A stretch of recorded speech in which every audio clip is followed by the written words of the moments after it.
Hello, everybody. Welcome back to our series of podcasts called Menninger Mindscape. I'm Dr. John Oldham, Chief of Staff at the Menninger Clinic, and we're having a really unusual podcast this day. And my guest is Dr. Richard Kogan. Richard, welcome. Thanks for having me here, John. Well, we're delighted. We're sitting on the stage at the hotel where we've just finished an all-day symposium that the Menninger Clinic does on an annual basis, co-sponsored by the Department of Psychiatry at Baylor. And today's symposium was on the problem of trauma, and our tagline was Discovering Resilience. And the final performance, or final presentation, I call it a performance because it's both, this afternoon was one that Dr. Kogan just completed about an hour or so ago. And we're fortunate that he could stay and talk to us a little bit about that. And he presented a program on Beethoven, which we thought was a wonderful opportunity because of the trauma of disability. That's how I would describe it, I guess, and the well-known deafness of someone with such a magnificent talent as Beethoven, and dealing with increasing hearing loss to the point of total deafness. So we've had a wonderful discussion about that. We don't have but a few minutes to sample a little bit about it. But Richard, tell us a little bit about some of the highlights of what you talked about, and you're going to illustrate with a little sample or two. Sure. I mean, I think, yes, I think the title of the symposium, which talked about both trauma and resilience, relevant for Beethoven. I think, hearing loss, deafness is a hardship for anybody. For a musician, it is catastrophic. And after Beethoven discovered that he was losing his hearing, was progressing toward deafness, went to the medical profession, which really didn't have any useful solutions for him, he contemplated suicide, thought about it very carefully, made the decision that he was going to hold off on his suicidal impulses and attempt to fulfill his destiny as an artist. And an extraordinary development, Beethoven actually became a much greater composer after he became deaf. So that's both interesting but intriguing. Mm-hmm. What do you make of that? Well, part of what happened, I think, was that once he retreated into the silent world of his imagination, a few things happened. Beethoven was a very serious pianist, one of the outstanding pianists of his era. He was not able to be a great pianist when he was deaf, so his piano career essentially ended. He became much more isolated. So he had theoretically more time to devote to music, but mainly, once he was locked inside the silent world of his imagination, he wasn't hearing the music written by his contemporaries, like Haydn, with whom he had studied as a young man. So he was less under the influence of prevailing traditions, and he began to imagine forms, to conjure up sounds and forms that were different from anything anybody had composed up until that time. Well, we were talking about this a little bit earlier. In a way, it seems to me it was fortunate, maybe that's not even a strong enough word, that he had such talent, because he had a troubled life. He didn't have an easy life. And in fact, there was some early trauma and stress when he was young, isn't that right? There was. I think you could make a case that he was an abused child. His father was an alcoholic, very ambitious for him, started him on music lessons, but was brutal to him as a music teacher. Whenever Beethoven didn't follow his instructions precisely, he would either threaten to beat him or beat him. And nothing infuriated this father more than when Beethoven would improvise, which the father considered to be an unacceptable act of rebellion. What fascinated about what Beethoven did was that he dealt with his unhappiness, and he was a desperately unhappy youngster, by retreating into a world of music and fantasy. Practiced prodigiously, particularly when his father wasn't around to hear him, and he daydreamed constantly, and a central feature of his fantasy life was this conviction that the man who claimed to be his father was not his actual father, that he was the child of royalty. He decided that his father, he was an illegitimate son of King Friedrich Wilhelm II of Prussia. That's interesting. So here he channeled through just enormous talent his direction in life through the music that he had the talent to pursue. And ironically and tragically, then he had the onset of deafness and the disconnection that deprived him of being able to hear his own music. Yes, I mean, he had some practice, I think, in being isolated, because he was isolated as a youngster. He became considerably more isolated when he became deaf. But I think in some ways, the deafness helped his artistry. For instance, the pianos of it, when he was a pianist, he was terribly frustrated by the pianos of his era. Pianos in Beethoven's era were these tiny little instruments, very little resonance.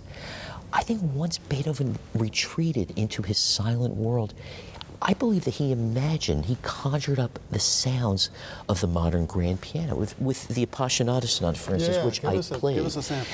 before. Some of what, by the way, the Appassionata was never performed during Beethoven's lifetime. I think it makes no sense on pianos of his era, but he was writing.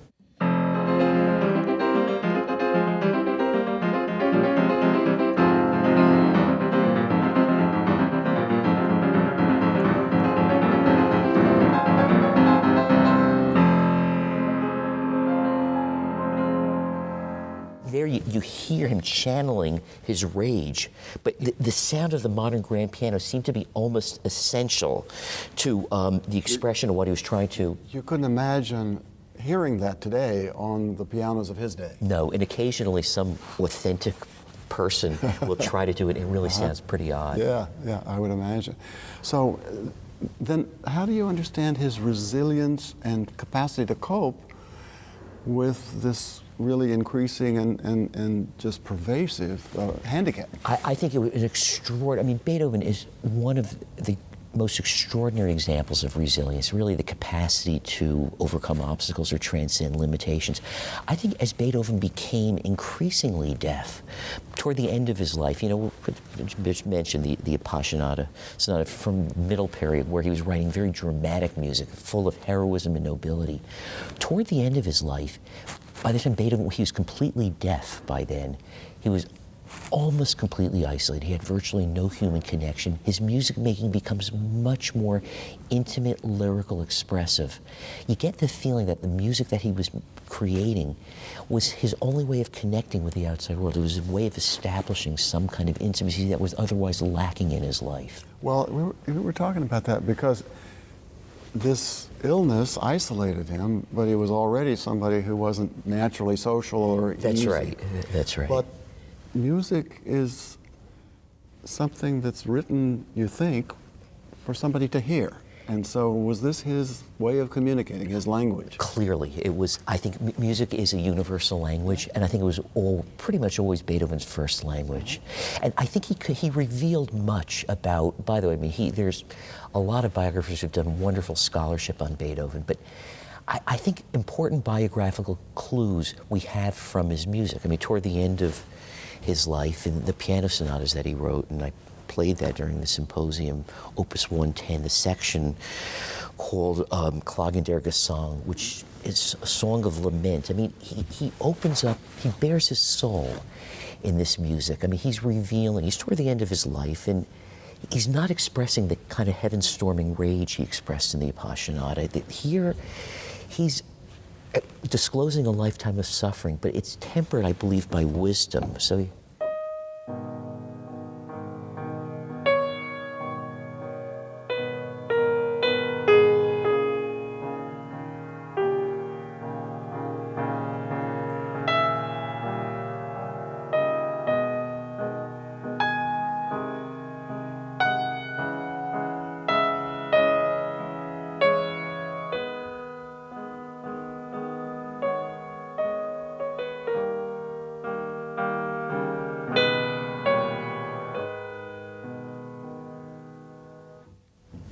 I mean, when I hear that, the phrase that comes to my mind is musical tears. Musical tears, yes, well said. Yeah. So that's a way and one aspect of his communicating, which he had an amazing versatility, but also talent to be able to do, even in his isolation.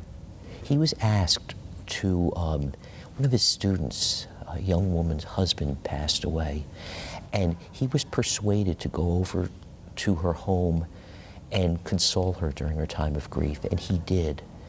And he said to her, he said, "We will speak only in tones." And he played music for her, and she wept copiously. I mean, she had been blocked. Listening to that music was so cathartic to her. Yeah, well, I can understand that and can believe that easily. Sure. Well, I'm going to have to do the hard thing, which is to say we don't have a lot more time because we're just going to sample a little bit, but you've given us a little flavor of what was a very rich, in-depth, really broad understanding, at least on lots of details, of the complicated life of this just magical genius, but also his resilience and his capacity to persevere, but stay creative. That's really remarkable, the creativity that he was able to rediscover, I guess, over and over again throughout his career. And at a time of his greatest complete deafness, and he also, toward the end of his life, he suffered a whole host of chronic illnesses. He had cirrhosis of the liver and chronic renal failure and pancreatitis, severe abdominal pain. He desperately needed healing himself. He was trying to heal the world. And the Ninth Symphony, which he wrote, particularly the final movement, the Ode to Joy, I'm not sure that there's been any piece of music ever that has healed more worldwide trauma than the finale of Beethoven's Ninth Symphony. So for the finale of our little podcast, give us a little bit of that. Everybody's familiar with it, and it sounds much better when an orchestra plays it. But